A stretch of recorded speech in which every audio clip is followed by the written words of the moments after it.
In the vast, endless icy forest of Siberia, where the temperature drops to unimaginable -70 degrees Celsius, lies a small wooden house. This is the house of Samuel. For the past 20 years, Samuel has chosen to live far away from civilization, together with bears and wolves, in one of the harshest environments on Earth. Samuel's days begin with a routine that is both essential and demanding. Every morning, he rises early to listen to the news on his radio, which he ingeniously powered using batteries he created himself. But survival in Yakutisha's harsh winter climate is not easy, and keeping his home warm is an ongoing battle. Every day, as the sun rises, he ventures into the forest to gather enough wood to fuel the stove for the day. For Samuel, the daily task of collecting wood is a necessary but grueling one, requiring multiple trips into the forest daily. Samuel built his house using logs from the forest. In order to keep the house warm during the harsh Yakutian winters, he insulated it with oakum, a material made from old rope that is often used in Yakutian houses. Instead of proper windows, he uses cellophane. However, cellophane is not an effective insulator. The house does not retain heat well, and that's why Samuel must constantly heat the house.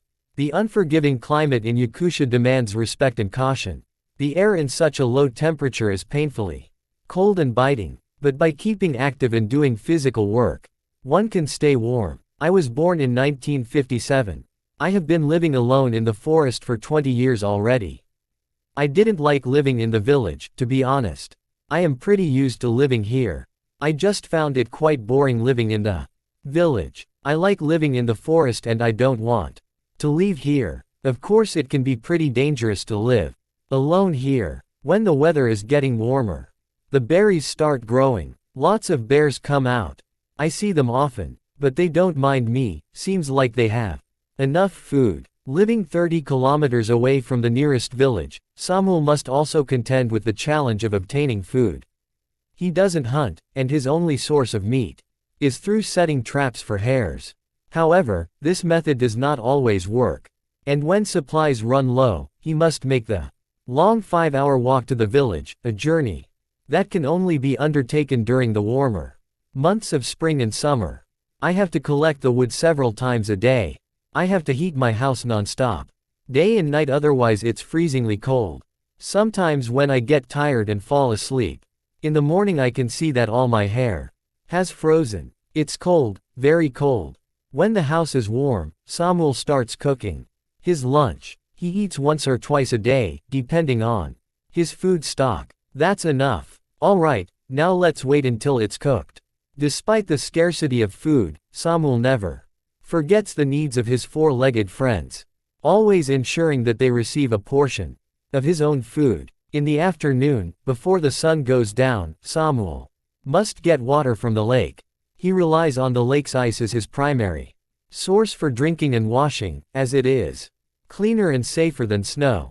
The freezing process purifies the water, eliminating any impurities present before it was frozen. This daily routine is crucial for Samuel, as it ensures he maintains good health. If I get cold, I usually make tea from spruce needles. Another great medicine is the leaves of the aspen. You need to take the leaves from the newly grown aspen and put them in the warm water for about 2 hours and then drink it. It's really good to reduce a fever or cough. Next day you will feel great and healthy again. Living in the coldest place on Earth has its advantages. One of them is that Samuel doesn't need a refrigerator to keep his food fresh. The extremely cold weather acts as a natural freezer, allowing him to store his food outside. The only thing he has to be aware of is bears. Samuel needs to hide his food well to protect his food supply. Look, if I had a proper window, it wouldn't be so cold inside the house. When dinner time comes, Samuel is busy making Yakutian bread using soda, water, and flour. It is a simple and fast recipe that produces a tasty bread and keeps him full. You need to use a lot of flour for this bread. I'm not usually cooking that much bread. It's kind of a treat, because it needs a lot of flour. But for the last New Year Eve day I cooked Yakutian pancakes, fried meat pies, Semil's life has been filled with hardship. And part of the reason that he decided